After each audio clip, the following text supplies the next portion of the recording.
to really make sure that we're solving the world's most pressing problems. I have such a great panel here, and this is the inaugural event for our TAG Smart Communities and Sustainability Board, which I think is wonderful that TAG has started this. I'm excited to have worked with this group for the past year and get this off the ground. So I'm going to let our awesome panel introduce themselves, and then we'll get the conversation started. So we'll start with Amol. All right. Thank you so much, Cynthia. This is really a pleasure to be here. And I'll tell you, one of the things that Georgia has going for it is the strong cooperation between organizations like yours. And is this better? Yes. Okay, thank you. Cynthia's much better at this kind of thing than I am. Such as the Metro Atlanta Chamber and TAG. So it's really a pleasure to be here, and a pleasure to be here with two, outstanding panelists. It's not an exaggeration to say that the professor here is really a world-renowned expert on these issues. It's really an honor. And Wilson has such a critical job at Georgia Power working on these issues. So it's really a pleasure. Thank you. Marilyn? All right. Thank you, Amol, and everyone. It's great to be here. I'm here on behalf of my role as a Regents Professor in the School of Public Policy at the Georgia Institute of Technology.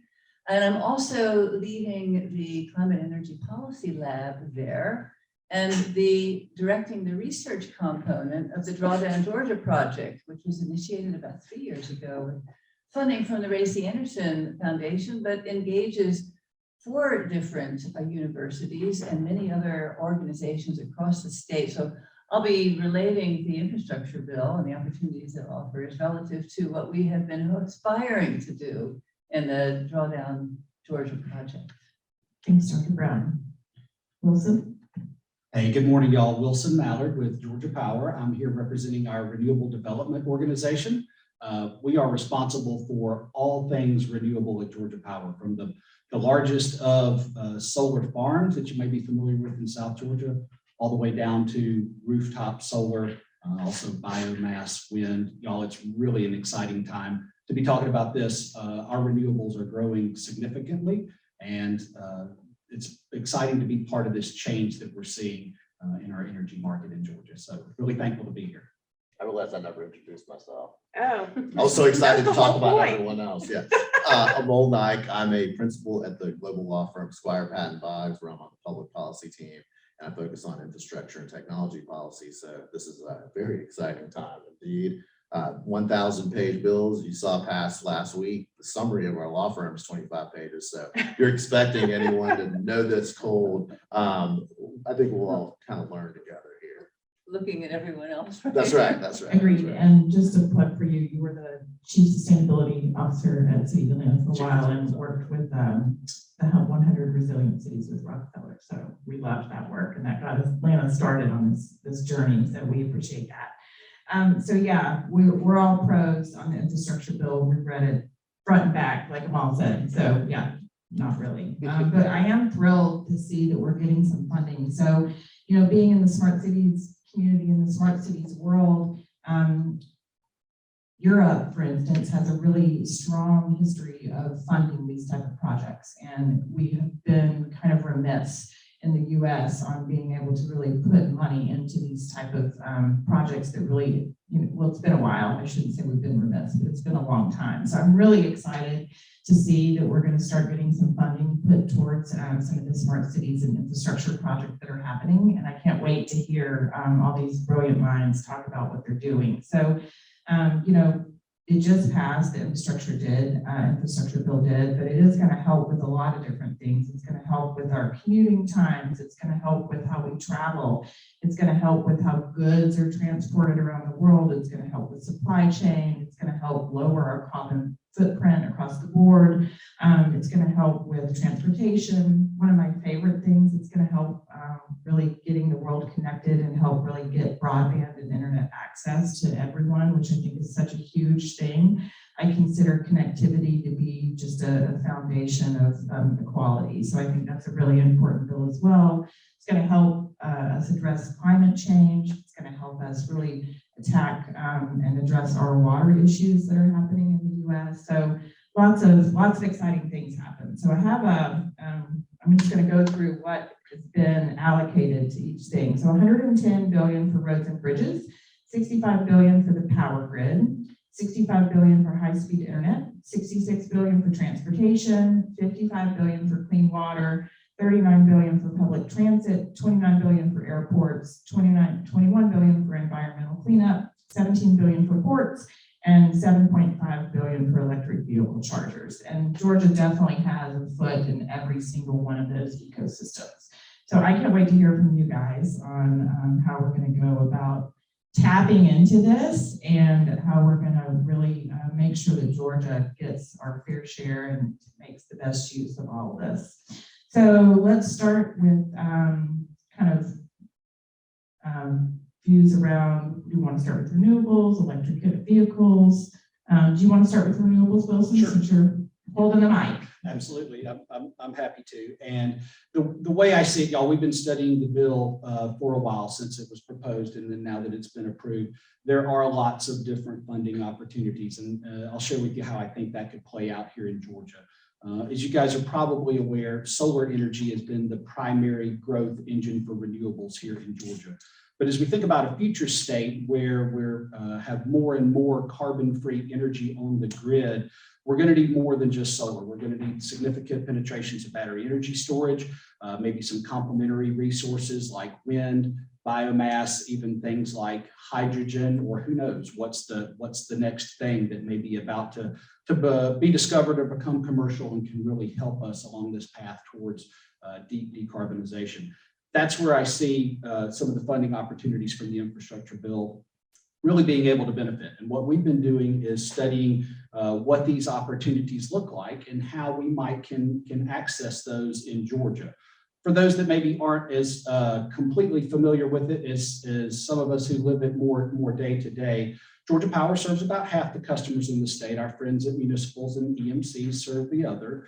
We are regulated by the Georgia PSC, and every 3 years we go through an integrated resource planning process. That's where we really get approval for the future of energy production in the state.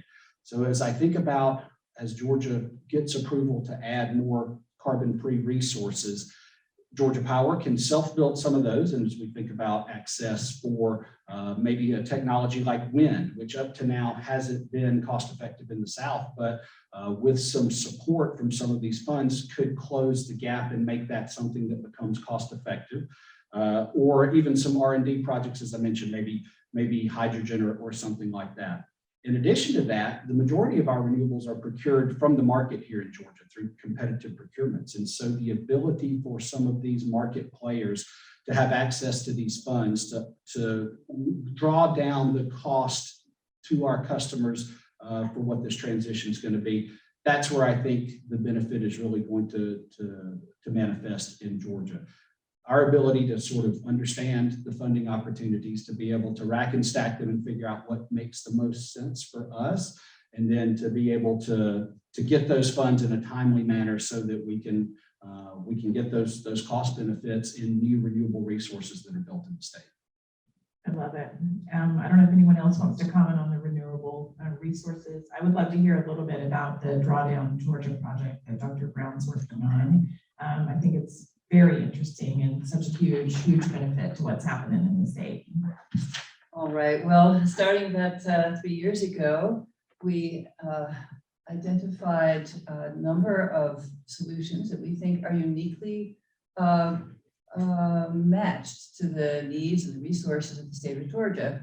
20 high potential and high impact solutions in particular have been identified through the course of several years of calculations across many universities to be sure that we had a good down select from what's, a universe of solutions. And I must say that amongst our 20, we have covered just about all of them in the infrastructure bill. Many of them. I do want to pick out the instances where the infrastructure bill has not elected to direct resources to some of what we think are top picks for Georgia.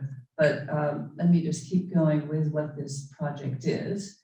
So in addition to identifying the high impact climate solutions, we also put them through a set of criteria. They've got to advance equity, to promote economic development, to improve public health, and to nurture the broader environment. So it's not just what can we do to reduce CO2.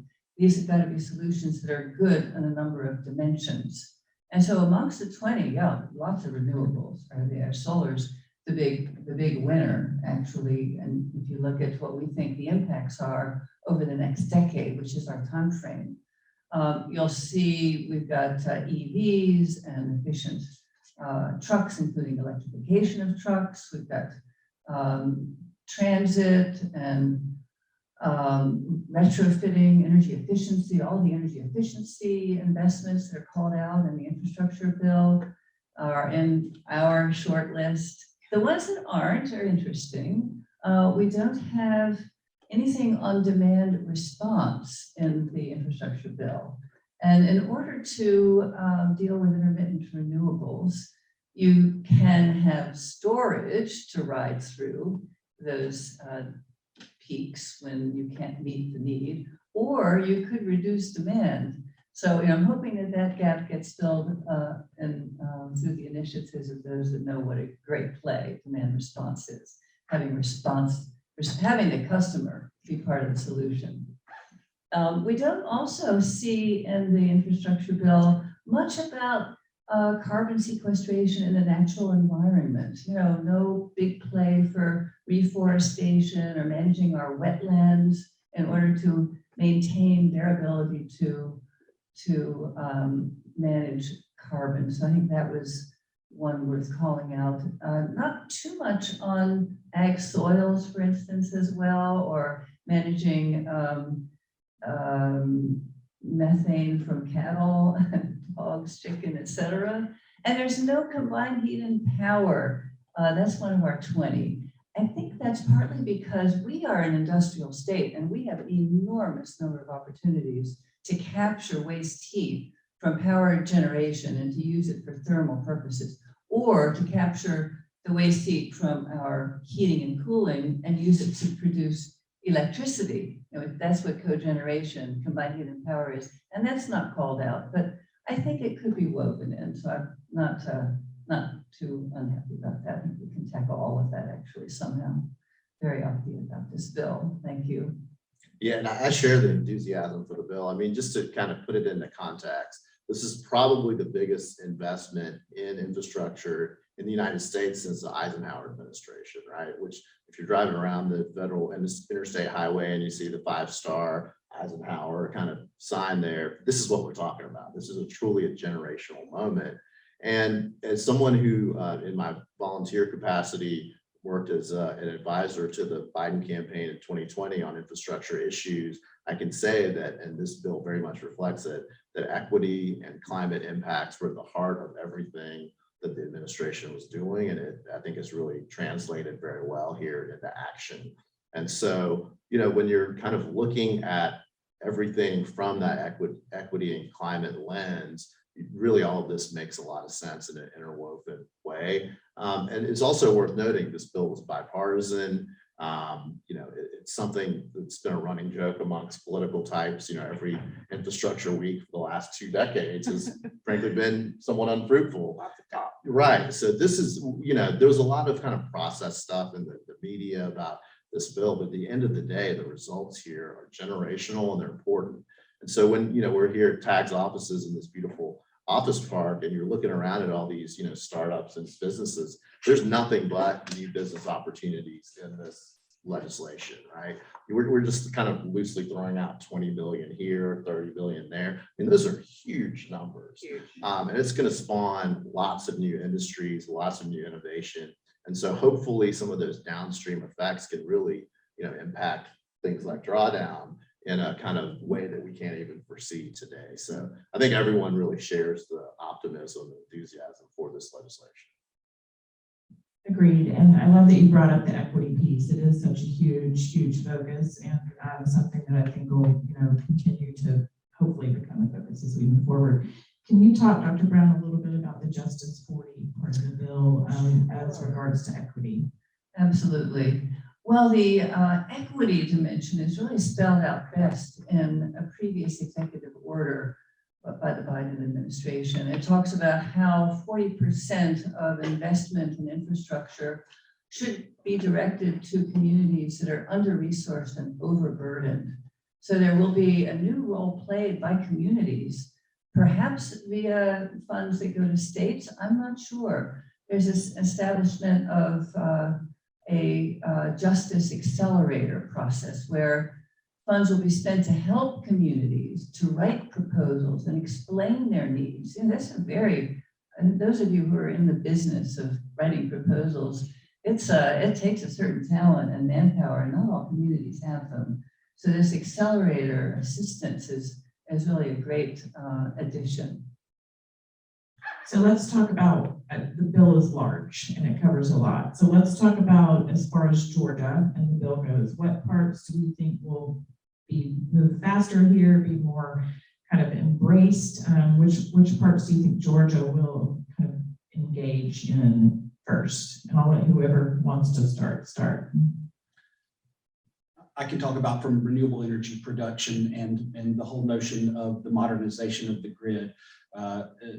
Solar is the big player here in Georgia. Funds available to help cost effectiveness of solar should continue to be focused on. That'll continue to be the big driver here. But some technologies that are just now coming into cost effectiveness, like wind energy, which has been cost effective in the United States in areas with a better wind resource for a while.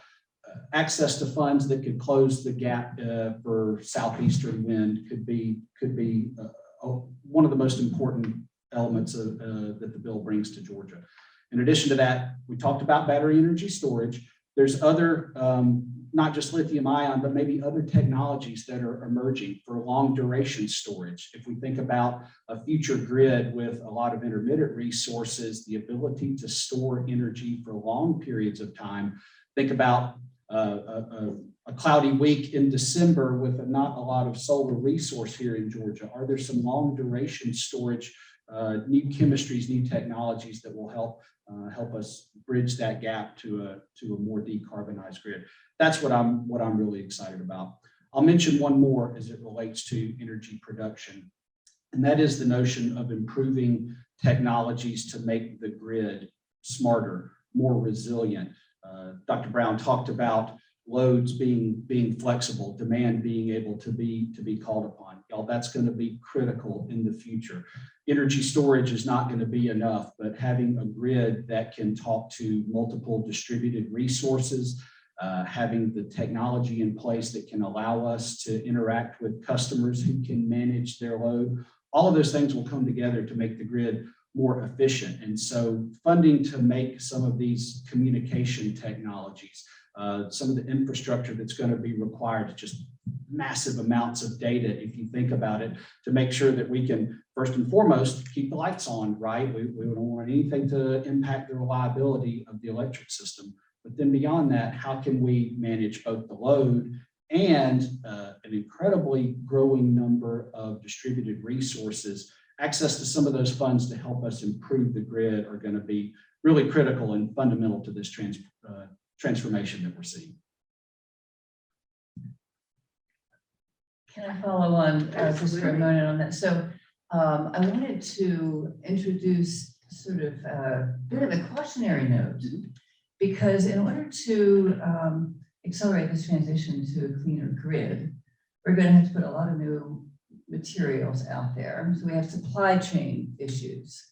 We have the aluminum, cobalt, cadmium, lithium, nickel, the list goes on. And I'm really happy that the administration is now working on the supply chain backups at our ports, for instance. That has got to be solved, right? That's important. And of course, if you want any investment ideas going forward, those would be good metals to invest in.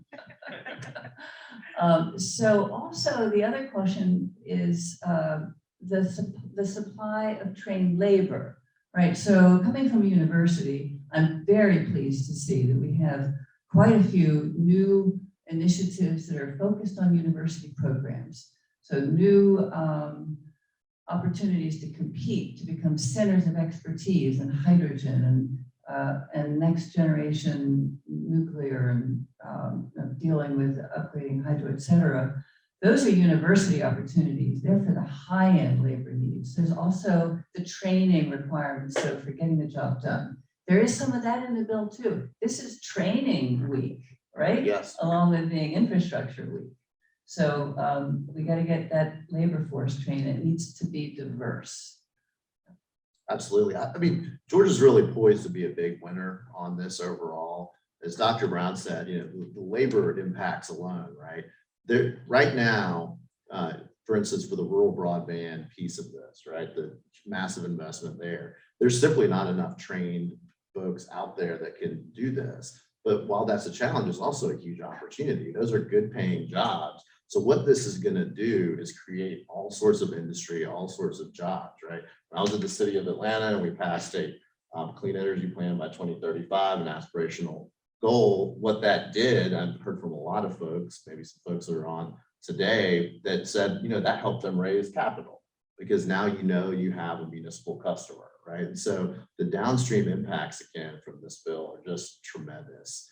And when you said like, what are the things that Georgia's poised to lead on? I think Wilson did a great job explaining the solar piece. I'd also say on the rural broadband piece, also the underserved areas and the urban areas, that is, as we now know during the COVID era, especially just a critical issue, right? I would say it's akin to rural electrification in the Johnson administration. If you're not on the internet, you're really not a part of society at this point. I grew up in a community in rural North Carolina. This is the kind of place where people cluster around the McDonald's to do their homework, right? Because that's the only place that has internet in town for a lot of folks. And this is fundamentally going to change that. And Georgia is a real leader in this space. We actually have been doing a lot on rural broadband even before this bill. And now there's even more coming. And so the Governor Kemp and the folks at the state really deserve a lot of credit on that. It's really exciting how I think the impacts on that in particular are going to be transformative. Great. I agree. I've mentioned that before. The broadband is one of my favorite pieces of the bill. And you mentioned the work that Governor Kemp is doing. I'm not sure if people on the call are aware of it. He did launch an EMIA initiative earlier this year, Electronic Mobility Innovation Alliance. I chair the innovation committee on that. The whole goal is to really move electronic vehicles forward in Georgia. So there's several different committees that are looking at how to do that. One of them is workforce, right? One is supply chain, one's innovation, and one's infrastructure. So we are already racing ahead in this study to really kind of strengthen the electronic vehicle market and in doing research around that. Y'all mentioned broadband and energy storage. It's so interesting to read what other communities are doing, like electrifying school buses and using those for Wi-Fi and then using that stored up storage. And as Dr. Brown mentioned, disaster situations where they can use that electricity and use that Wi-Fi. You know, Kansas City installed charging ports on all of their light posts so that, you know, electrification can get out to the people instead of just being, right now it's 87% of electronic vehicle owners are white males making over $100,000. So we got to change things like that, right? Change the narrative and make sustainability accessible to everyone. So thank you all for bringing that up. So let's talk a little bit about what do we think technology exists and what kind of gaps are there that we should start to really think about filling, and what kind of support programs can we promote and create here in Georgia to help us?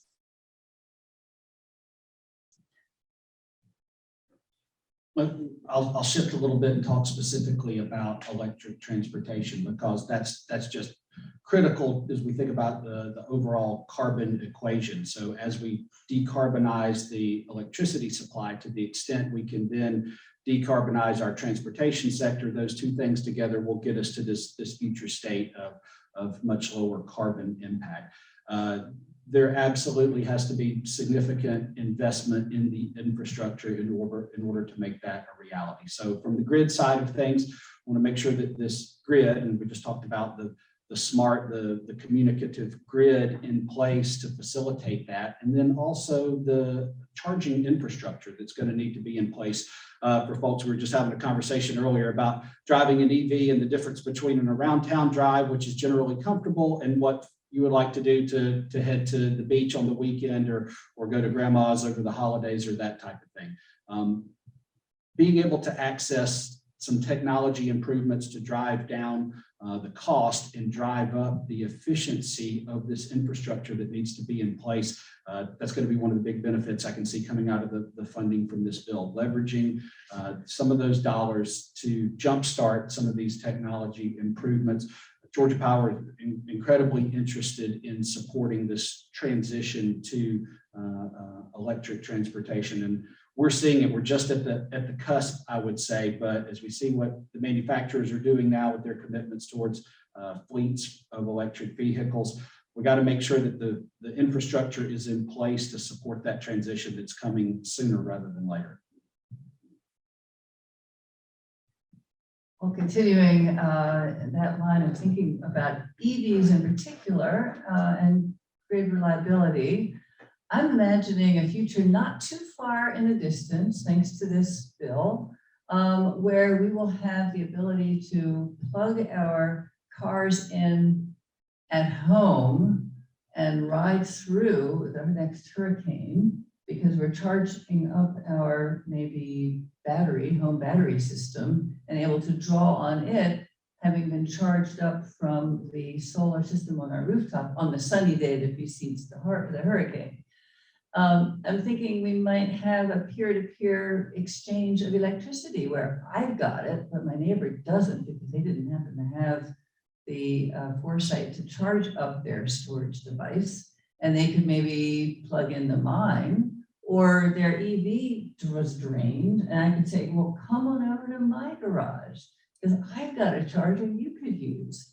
You know, it's a whole different social system of sharing and ownership of the assets, which is not really described in the bill, but I think that with all the advances that will be occurring, that will be an interesting democratization of electricity that will become a source of conversations. Those are all very interesting points. You know, in terms of the challenges that are kind of faced with implementing all these really transformative ideas, you know, one of the things that strikes me, I think that the bill does a good job addressing is that, you know, a lot of folks, and you touched on this before, Cynthia, don't feel like some of this stuff is for them, right? So for instance, in Oakland, there was this well-publicized incident where there was some very well-meaning folks that put in electric vehicle chargers in underserved neighborhoods, and the people from the neighborhoods literally took baseball bats and destroyed them because they did not think the electric vehicle chargers were for them. They thought it was for the people who were going to gentrify the neighborhood, right? And so that kind of thing obviously needs to change. And I think when you bring the costs down, that's fundamentally what's going to make it accessible, right? If folks realize that this is going to be cheaper for them, that they can reduce their transportation costs. I think the bill really looked at that in a clear-eyed way and addressed it, and importantly allocated funds to programs to do it. So when you're, you know, kind of again looking at this $1 trillion bill and looking at the billions of dollars, there's all sorts of buckets of $15 million here, $100 million there, that, you know, again, in the scope of this sort of seems insignificant, but what that's going to do is that's going to bring someone, you know, from Southwest Atlanta into the, you know, drawdown battle, right? Like I just, you know, keep going back to the kind of long-term impacts here, which are really exciting. Agreed. So, so when we talk about all these improvements, you know, you can't do anything without measuring it. So let's talk about KPIs. How are we going to measure things? How do we know what we're doing and the impact that we're making? So what are some ideas around that, the tracking of it all? I'll talk from Georgia Power's perspective, and then we'll see how that might can translate. So first and foremost, as we rack and stack these opportunities and think about what are the most bang for the buck, absolutely considering reporting or compliance requirements as part of that analysis. And I would suggest everybody interested in trying to get access to some of these funds do the same thing. We try to think about which of these will be the best bang for the buck, can provide the most benefit, do the most good for the most of our customers. And so how we track that, what the reporting requirements are is critical to that analysis. I think it's safe to say that some of these opportunities are going to require more rigorous tracking and reporting than others. And so Georgia Power, first and foremost, we're regulated by the Georgia Public Service Commission, also by Federal Energy Regulatory Commission. We've got a series of regulators that we're going to be reporting back to as well on how we might use any of these funds. Out there in the private sector, it really is going to focus on, I think the focus will be on what the requirements are to get access to the funds and what those metrics or indicators are. Some things to me will be relatively straightforward to track. Here's the dollars, here's where we put them forward into electric vehicle chargers or buying down, hydrogen production or that type of thing. Others are going to be more nebulous. And that's the part where I think you just want to be careful and understand what the requirements are going to be. The last thing you want to do is have to end up spending a lot of your enterprise's time and effort and resources towards kind of a tracking and reporting or compliance function rather than making the most of the dollars that are available. So I don't know that I offered any real insight into effective ways to track performance, but I think just going in with eyes wide open to begin with and understanding what those are, that'll be critical to making the decision as far as focusing on which aspects, which elements of the bill might provide the most impact to any particular enterprise. Does anybody else have any tips or tricks on measuring? Well, I think the new measurement challenge that we have is associated with Justice 40. Because this is the type of tracking we've not had to do in the past. So now we've got to begin ultimately to see who's getting the end benefits, right? So what's the level of participation? Where's the money flowing to? But in the interim, it's also about what are the features of the policies that are being put in place, the projects and programs that are being launched in terms of their accessibility to underserved populations. So that vision I was sharing with you was very much an affluent and elite kind of today vision of someone with a lot of money sharing with their neighbor that has a lot of money. And so we need to be focusing on what are the renters doing? What are the disadvantaged households doing? So rather than relying on having to obtain your support through tax write-off, tax credits, which means you've got to have a big tax liability, and not everybody pays the federal government a lot of taxes, right? You got to convert that to rebates, on the spot purchase rebates. Doesn't matter what your taxes are. You too can get a $5,000, $12,500 rebate when you purchase your EV. And access to solar. So there we need to look at maybe inventing or borrowing programs that allow community solar systems to be made available so that solar can be purchased at no extra fee to low income eligible households. This is done in a number of communities and states. It's really great if you have an anchor tenant, like some big company that says, okay, I will buy 80% of that community project, but 20%, let's let that be available to those who are income disadvantaged. And we just got to run through all of our programs along those lines and say, how are we making this largesse available, at least 40% of it, right, to disadvantaged individuals and communities. The reality is, with this much money being available from the federal government, there's going to be some level of bureaucracy. It's just there's just no way around it. And perhaps for lawyers like myself, that's not necessarily a bad thing when you need help complying with various grants and such. But there's just a lot of new ground that has to be covered. I think Dr. Brown kind of highlighted some challenges and opportunities. And, that just goes to show that a lot of the work has just begun. Talking to friends in the Biden administration at DOT or energy or other places, they know that now that this bill has passed, really their work has in some ways just started, right? I mean, there's apprenticeship programs in here that, no one knows how that's really going to work. And so this is going to be something, if there's folks out there that want to take advantage of some of these opportunities, it's not at all too late. In fact, it's just the beginning. There's going to be the procurement, for instance, is not at all clearly defined in really any of these instances. It looks like a lot of the money is going to be block grants going to the states.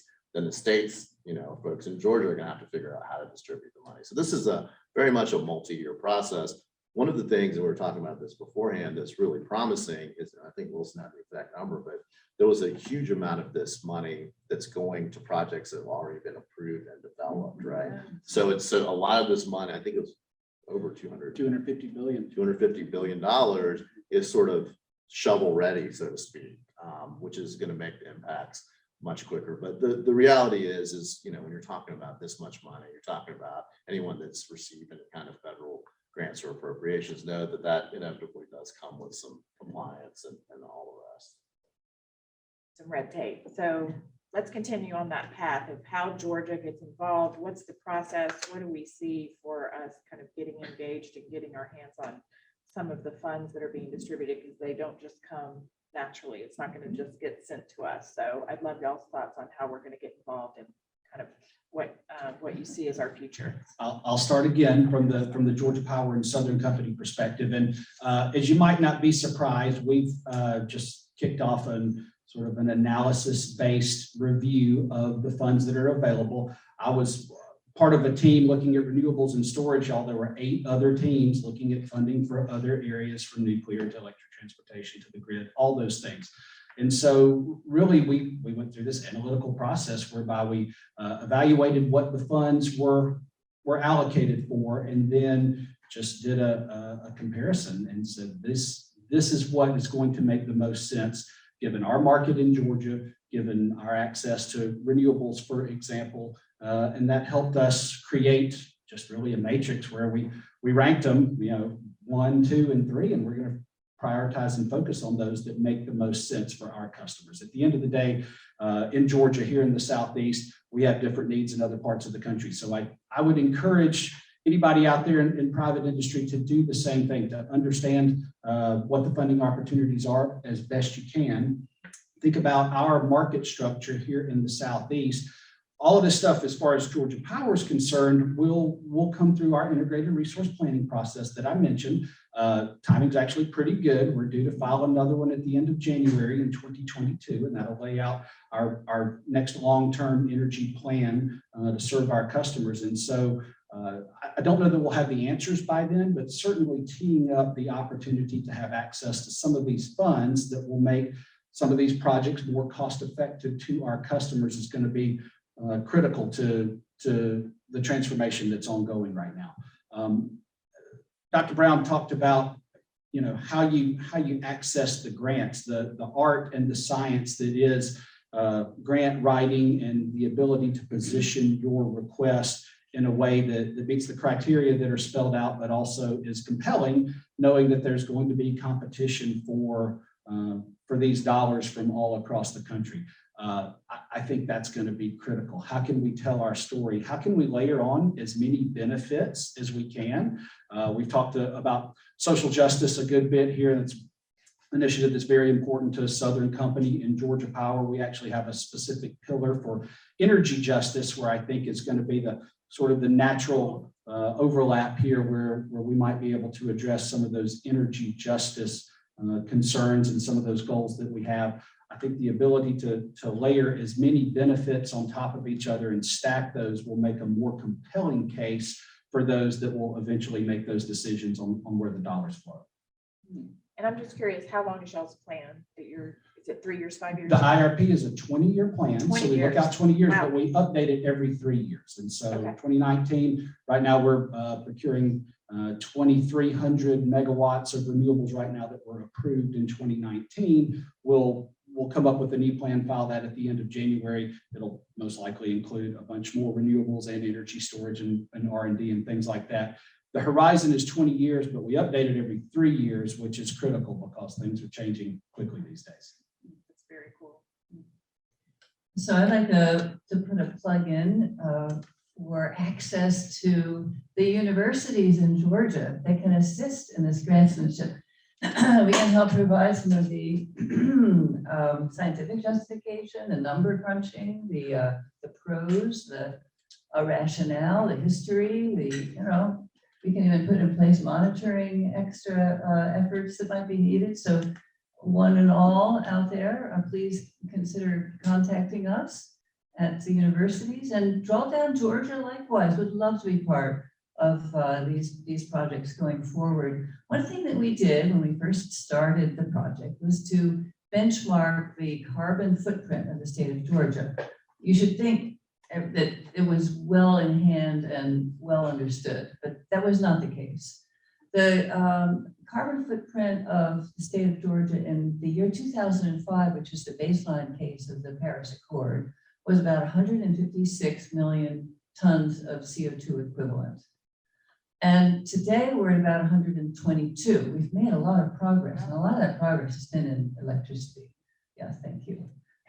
More needs to be done. We forecast that if this bill had not been passed, and if there were no additional investments of that magnitude, we'd be kind of maintained at about 122 million tons way out to the year 2030. Maybe we'd dip down a little bit. Might dip down in electricity, might tick up in transportation without a change in how we mobilize our economy. But to get to Paris, we need to drop to 79, right? That's a 50% reduction based on a 2005 footprint. And that's what we tracked could be done with the 20 solutions that we've been working on in Drawdown, Georgia. So I am so pumped by this bill's ability to make sure we get there and not fall short. So we can get to 79 in how long? 2030. 2030. That's the Paris goal. Okay. 2030, 79 versus 156 in the year 2005. See, those are easy numbers to remember. 50% down in 10 years relative to 2005. And I would make a plug for Drawdown for, anyone that looks at climate change. It can really be an overwhelming proposition, right? Like I have a 5-month-old son, right? So you look at your 5-month-old son and you realize you've got to do something about this existential threat, which it really is. And so, what can one person really do? And that can be overwhelming. But if you look at Drawdown, what I think is really powerful about the whole kind of framework is it tells you what you can do as a person, right? Individually to do something. And that's ultimately the only way anything ever gets done. From a business context, I've been working with kind of 3 different buckets of clients, I would say, right? There's the large companies, there's the Georgia Power, Southern Company type of company, and they've been engaged in this process for a long time, have huge teams that have been analyzing it. So if you work at a place like that, my guess is that you probably have some, pretty good sense or beginning to, digest these 1,000 pages of everything that's to come. If you're in kind of more of a mid-size range, or if you're in more of the, the startup space, the resources are going to be less limited than a larger corporation can bring to bear. But that doesn't mean at all that you can't participate in this process, right? There's going to be, even for the smallest startup, there's going to be opportunities as the large companies fulfill their goals and utilize the funds here. There's going to be, again, the downstream impacts, and there's also going to be a lot of pilot programs. And so the places that may be the most accessible in many ways may be actually coming again from the states, right? So block grants go from the federal government to the states create these programs, and then they have a pretty well-defined RFP process. There's also the grant writing, and it really is an art part of this. And as Dr. Brown said, the university system, amongst others, are really well equipped to do that. But this is, again, the media, I think, maybe does a little bit of a disservice on how they cover this stuff. This is really the beginning of a lot more work. We're talking again about $1 trillion going out into the kind of ethos. And so there's, I think a year from now, we could easily come here and there would still in some ways be more questions than answers. And that's just the reality of it. But it's nothing but opportunity. Agreed. And I think one of the good things about that is, more and more opportunity because we have the funds to really open up those doors. And I want to back up Dr. Brown. The universities are doing such great work in this. I mean, Georgia Tech has such a huge kind of focus on energy and alternative energy. I mean, Lonnie Johnson, come on, like he's more than the super soaker, right? And then also GRA is such a great resource too, Georgia Resource Alliance, which is all the different universities combined in Georgia, tackling all sorts of things. So lots of resources in Georgia that could be tapped into.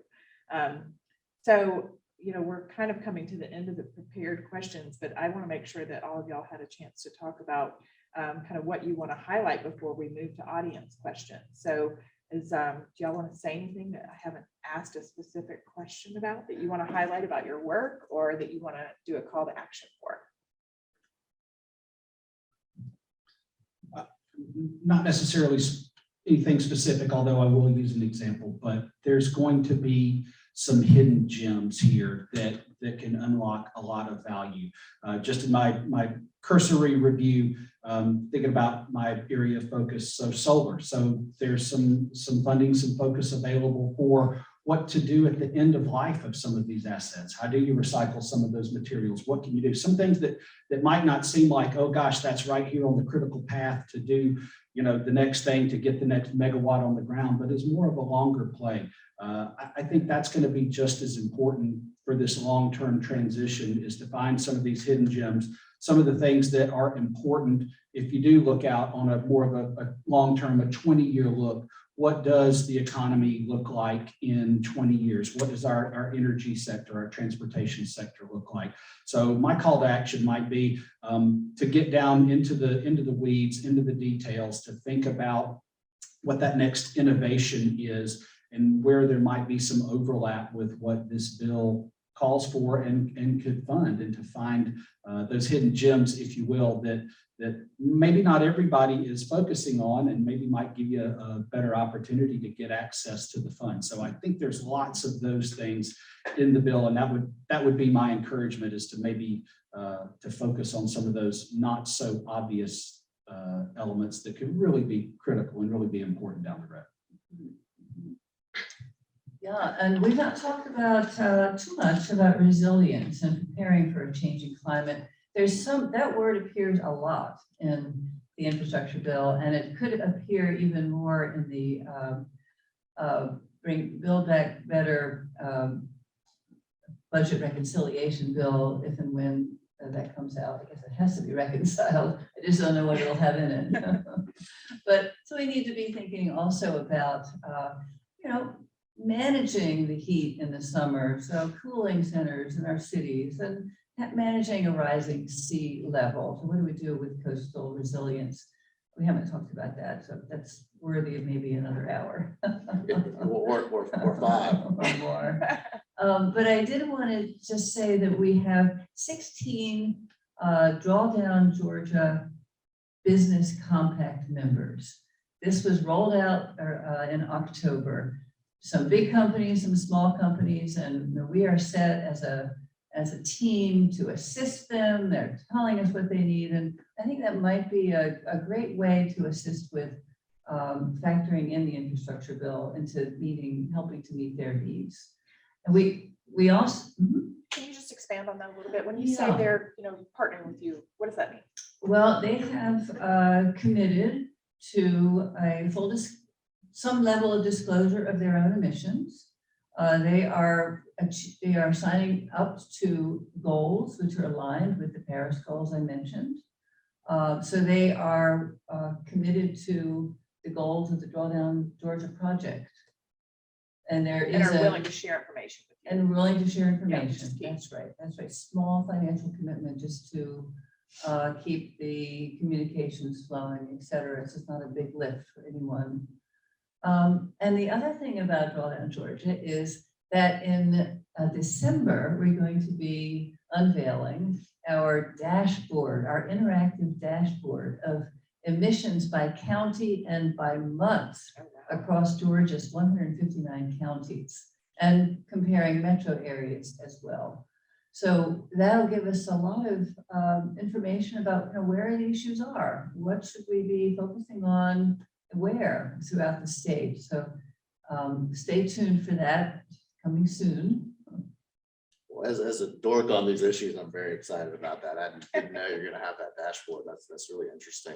You know, I would say as someone who ends up working with a lot of late stage venture backed startups, for that community, this is a call for action. I mean, how many unicorns have we had in Atlanta this year? 6. There's 6 more in this Totally. bill. You know, what Wilson was describing, I hadn't even really thought about in terms of recycling older solar panels. I mean, that could be an enormous business for somebody, right? There's just so many things like that. So if you're, watching today and you're, a serial entrepreneur, this is where you need to be looking. I agree. Sustainability is definitely the future. So much in the world of creating a circular battery economy. Like we talked a lot, and when we discussed this, about kind of begin with the end in mind, right? Build the product with the ability to recycle it at the end. The Shaw carpet industry did that, 20 years ago, and really changed the whole trajectory of things going, toxic materials being released into the environment by encouraging and regulating kind of recycling programs. So I think that is just a good example of, ways that we can go and move forward on that. So we're ready for audience questions, if anyone has one.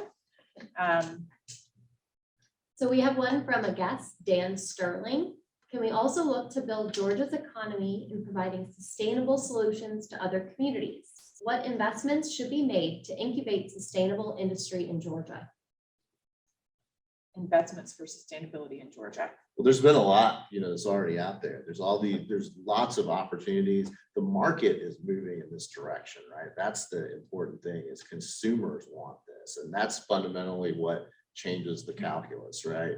All companies are responsible to their consumers. So there's that one piece. And the other piece I would say, and I think Dr. Brown made a great point on resilience, is there's going to need to be all sorts of programs and private sector involvement in these resilience challenges that are to come. Even with the meeting the various climate goals, there's still going to be some level of increase, right? There's still going to be a potential of, say, climate refugee influx of population in the long term in Georgia and Atlanta. Look at what happened post Hurricane Katrina, for instance. There's people that came here and relocated.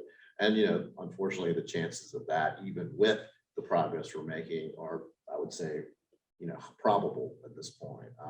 So there's a lot to be done. Again, a lot of opportunities, but the resilience piece, I'm glad Dr. Brown surfaced that. It is really critical. Do either one of y'all have any suggestions on potential? I'm not going to say anything all that prophetic here, but in addition to what happens in Atlanta and at Georgia Tech and at some other universities and maybe in some of our other urban centers, the impact that this change to our energy economy is going to have all across Georgia is going to be really important. We see that already today with solar facilities that are going into counties in South Georgia and become a really big part of their tax base. But if you think about the energy infrastructure, it's all over the state. There's going to need to be boots in the ground everywhere as we think about EV charging and hardening for a resilient grid and all of the distributed energy resources. There's really the opportunity for economic impact for all of Georgia. And I think that's what's really exciting as we think about our industry here and this transformation that's undergoing. The kind of the front end, the startups where they're coming up with the ideas, but then to actually put it into reality has the opportunity to impact the entirety of the state. Really exciting.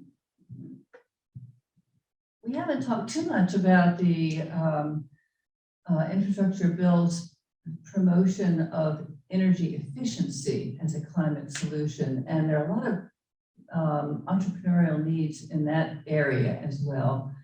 Most of the funds may go through block grant programs such as the Weatherization Assistance Program and the funds spent from LIHEAP on improvements in low income, other low income and other perhaps economy-wide efficiency as in the industry sector, where there's some money being moved to helping companies operate more efficiently.